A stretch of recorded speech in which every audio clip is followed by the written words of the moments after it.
où il y a un certain nombre de tombes qui ont été étudiées, qui ont été photographiées et tout. Il y a tout un petit livre que Jean Hanao a fait. Et sur le rabbin Falcon, vous savez quelque chose? Il est venu de Jérusalem, c'était Shaliach de Rabbanan. À l'époque, les communautés juives étaient jumelées, les communautés portugaises étaient jumelées avec des communautés d'Israël, de Hebron, de Jérusalem. Et donc, lui, il venait donc régulièrement pour collecter des fonds, comme il y a eu le Hida qui est venu aussi. Il est venu qu'une fois à Bordeaux parce qu'il a trouvé que. Il dit dans son livre, des Kamsanim et des Kamsanim. C'était des Avars, fils d'Avars, des Bordelais. Donc il est venu qu'une fois. Il y avait déjà des mecs à Bayonne. Alors par contre à Bayonne, il a été 7 fois, ou 10 fois, je ne me rappelle plus. Il a été 7 fois à Bayonne et il a même fait le Haïrouf de Bayonne. Il a fait un livre sur le Haïrouf de Bayonne. J'ai vu le livre, il est à la bibliothèque de l'Alliance. Il faut dire aussi que Bayonne à l'époque était une communauté qui était nettement supérieure à celle Ah de oui, Bordeaux. C'était la plus grosse communauté de France. Saint-Esprit, c'était vrai. Il avait le Haïrouf dans Saint-Esprit.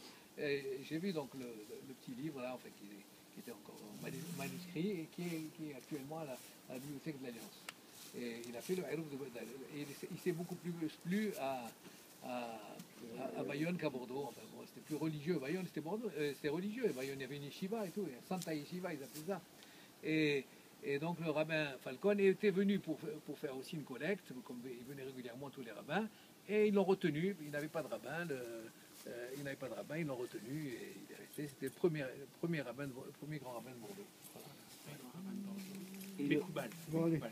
Mekoubal, ce qui est intéressant, c'est qu'à Bordeaux, on ne fait pas de Kabbalah. Tout le minag de Bordeaux est opposé à l'Arizal. Tout ce qui est fait à Arizal, on ne le fait pas à Bordeaux. Et lui, il a pu être admis ici à Bordeaux, parce qu'ils avaient besoin de lui aussi. Des fois, on prend un rabbin parce qu'on n'a pas le choix. Mais en tout cas, il a réussi à s'intégrer dans cette communauté de Bordeaux, puisqu'il est mort ici. Il était à peu de quelle année? 15e. 1738, décembre 1738, il est Il est décédé. décédé. Il est venu avant, il est venu en 1700. Est-ce que le signe là qui est sur Il le est venu de Jérusalem. La balance là? Ouais, il était écrit.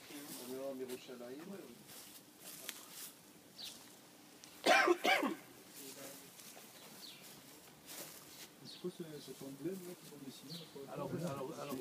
Il y a des alors vous remarquerez. Non, ça c'est l'emblème du juge, du Dayan. Dayan. Mais par contre, vous remarquerez dans les tombes des cœurs. Des cœurs. Alors c'est toute une énigme. Pour Gérard Naon, c'était une énigme. Le cœur, en réalité, c'est l'affection qu'on porte à ceux qui sont partis.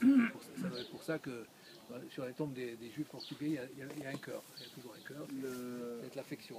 Il y a un autre truc aussi, c'est qu'ils n'avaient pas la notion de séphiroth par rapport à l'art, mais qu'ils avaient une notion de lève à Shamaï. Ah, ça y est, on peut partir? Oui. Parce que le patron, il m'a appelé. Ah, il y en a fait qu'à 10, c'est bon, son bassin,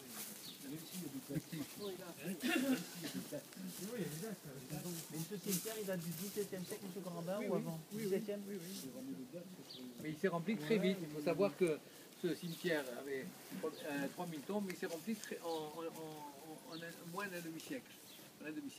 Alors on suppose, les historiens bien sûr, ils font des suppositions, et c'est vrai qu'il y a eu un taux de mortalité important, puisqu'il y a des juifs qui venaient du Portugal déjà très âgés. On raconte même qu'on leur faisait la Brit Mila ici même. Enfin, ils étaient morts, bien sûr, puisque quelqu'un qui est mort et qui n'a pas été circoncis, on est obligé de le circoncire avant de l'ensevelir, et c'est ce qui se faisait ici. Et apparemment, il était venu très âgé du Portugal, donc il y a eu un taux de mortalité important. Mais aussi, moi je pense aussi qu'il y a eu d'autres cimetières avant, qui étaient on raconte comme ça, dans les Bordeaux, qu'il y avait d'autres cimetières près des paroisses. Et j'imagine quand Gradis a acquis ce terrain, ils les ont transférés ici. Je pense que ça doit être ça. Mais il y avait à Bayonne, je crois que c'est un truc à Bayonne, pourquoi la communauté était très grande, c'est que ça servait, c'était une ville qui servait en fait entre guillemets de sas. C'est-à-dire on les amenait, on les rejudaïsait entre guillemets à Bayonne. C'est là où, par exemple, toute la famille de Jacob Rodriguez Ferrer, le phoniatre qui fait parler les muets justement, toute sa famille, lui il y a des traces où on parle de sa Brit Mila, etc. C'est-à-dire on les rejudaïsait à Bayonne, et de Bayonne après ils partaient soit sur Bordeaux, soit ils repartaient après sur Paris ou quoi, là, en fonction de leur destination sur Amsterdam. etc. Oui, C'est vrai que c'était un aussi, grand centre. c'était aussi un port. Ah ouais, C'était voilà. un port par rapport à Amsterdam, Voilà. mais qu'il y avait aussi des communautés encore plus fortes que Bayonne, à Pérorade, Pérorade où il y a et 3 cimetières à Pérorade. La Bastide la Cléras, Bastide Cléras. c'est des petites communautés, mais la Pérorade, c'était une grande communauté. La Théba ou les Khal, les meubles qui sont dans la synagogue de Biarritz, viennent de Pérorade. Ah, ça, je savais pas. Ceux d'Arcachon aussi viennent de Pérorade. La Théba et les Khal sont très anciens. Ouais, de Pérorade. Il y avait plusieurs synagogues à Pérorade. Ouais, ouais. Mais parce que c'est le seul endroit où on était. Vous pouvez vivre on pouvait tranquillement, vivre, pas caché, mais tranquillement sans judaïsme. Mais quand vous parlez d'être rejudaïsé, c'est-à-dire ils venaient d'où ces gens-là? Il y a eu l'Église d'Espagne en 1492. En 1492, ils ont été expulsés. Mais il y en a qui ont continué à être là-bas en tant que marranes. Et au fur et à mesure, si tu préfères, il y en a qui fuyaient après.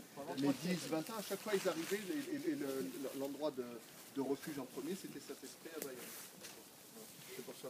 Et donc il y en a qui ne pouvaient plus faire la brit milah à leurs enfants, qui ne pouvaient pas rien faire.